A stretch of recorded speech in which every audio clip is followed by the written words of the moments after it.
مش ممكن درجات الحرارة جوه الفصول مش ممكن. المدرسة ما فيهاش تكييفات خالص، المدرسة ما فيهاش ولا تكييف. السؤال هنا بس ايه، موضوع والله شاغلني جدا ونفسي اتكلم عنه، بس طبعا يعني محتاج كلام كتير ودخول في تفاصيل كتير انا مش عايز ادخل فيها يعني. بس السؤال الاهم هنا، البلد دي في المانيا بتصرف مليارات على حاجات تانية، او في مليارات من الفلوس، من فلوس الضرائب اللي احنا بندفعها بتروح لاوكرانيا وبتروح لاماكن تانية ممكن ما تكونش تستاهل ان الواحد يصرف الفلوس دي كلها، بسبب بقى سياسي، بسبب ايديولوجي، ملناش دعوة، مش كلامنا دلوقتي. بس انتوا ليه بالفلوس دي ما بتعملوش تكييفات في المدارس؟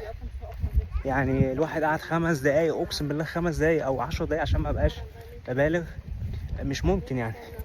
فالاطفال اللي قاعده في الفصل في الكلاس من الساعه 8 لغايه الساعه 1 بيعملوا ايه بجد يعني؟ فيا جدعان اعملوا تكييفات في المدارس. والمطار، مطار فرانكفورت ما فيهوش تكييف.